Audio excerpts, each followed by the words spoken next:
جب پوچھا گیا حضور یہ قربانیاں کیا ہیں، فرمایا تمہارے باپ ابراہیم کی سنت ہے، اور فرمایا کہ ان کو خوش دلی سے اللہ کی راہ میں قربان کرو۔ قیامت کے دن یہ اپنے بالوں کے ساتھ، اپنے سینگوں کے ساتھ اور اپنے کھروں کے ساتھ آئیں گے، اور یہ بھی ارشاد فرمایا کہ کل پل صراط پر یہ سواریاں بن کے تمہیں پل صراط سے پار لگائیں گے۔ اور جب قربانی کے لیے کوئی شخص جانور خوش دلی کے ساتھ رضائے الہی کے حصول کے لیے ذبح کرتا ہے تو اس جانور کا خون زمین پر گرنے سے قبل یہ عمل قبول کر لیا جاتا ہے۔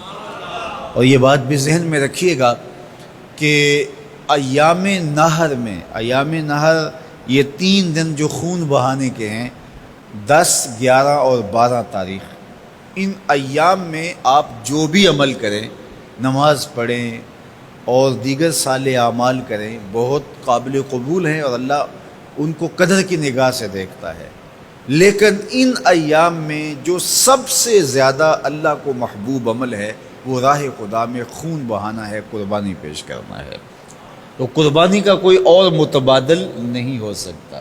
کچھ لوگ یہ فلسفہ ان دنوں کے اندر بیان کرتے ہیں کہ 20-50 ہزار کی قربانی کرنے کی بجائے اتنے اگر کسی غریب کو دے دیے جائیں تو اس کے 2-3 مہینے خیریت سے گزر جاتے ہیں، اور وہ گھر کے اندر جو ہے وہ ضرورت کی چیزیں ڈال لے تو گوشت تو 2-4 دن کے اندر کھایا پیا جاتا ہے، ختم ہو جاتا ہے۔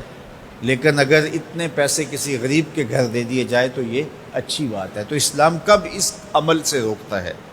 غریب کی مدد کیجیے، صرف عید کے دن ہی نہیں، مینڈے کی جگہ ہی نہیں، بلکہ اسلام تو راہ خدا میں جانور ذبح کر کے اسی جذبے کو بیدار کرنا چاہتا ہے کہ تمہیں گوشت کی ضرورت بھی نہیں تھی پھر بھی تم نے ذبح کر دیا، تو جہاں ضرورت ہوگی اور تمہاری ہمسائیگی میں، تمہارے اطراف میں جب کوئی غریب ہوگا تو پھر تم اس کے لیے ذبح کیوں نہیں کرو گے؟ اس کے لیے تم قربانی کیوں نہیں کرو گے؟ اِیثار کیوں نہیں کرو گے؟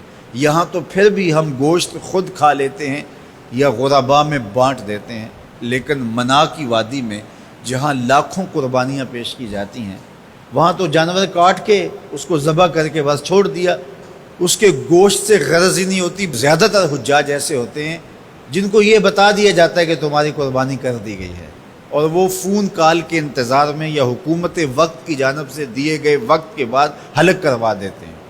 تو انہوں نے نہ اپنا جانور دیکھا ہوتا ہے، نہ اس کو ذبح ہوتے دیکھتے ہیں، تو صرف انہیں ٹائم بتلا دیا جاتا ہے یا ان کو کال کر دی جاتی ہے تو یہ ان کے لیے کافی ہوتا ہے۔ تو وہاں تو گوشت کھانا بھی مقصود نہیں، تو صرف اللہ کی رضا کے لیے جانور ذبح کرنا۔ تو جب رضائے الہی کے لیے جانور ذبح کرنے کا جذبہ پیدا کر کے تمہیں راہ خدا میں خرچ کرنے کی ترغیب دی جاتی ہے تو پھر تم پورا سال خرچ کرو گے، تمہارے لیے کوئی مشکل اور کوئی مشقت نہیں ہوگی۔ لیکن اگر تم جو ہے وہ اس جذبہ خیر سے نور حاصل نہیں کرو گے تو پھر تمہیں یہ دولت نصیب نہیں ہوگی۔ تو سب سے افضل عمل ان 3 ایام کے اندر جو بتایا گیا وہ یہی ہے کہ راہ خدا کے اندر خون بہانا ہے۔ اللہ کے محبوب علیہ الصلوۃ والسلام کی خدمت میں جو ہے وہ مینڈے لائے گئے جو چتکبرے تھے، اور حضور علیہ الصلوۃ والسلام نے اپنے مبارک ہاتھ سے ان کو ذبح کیا۔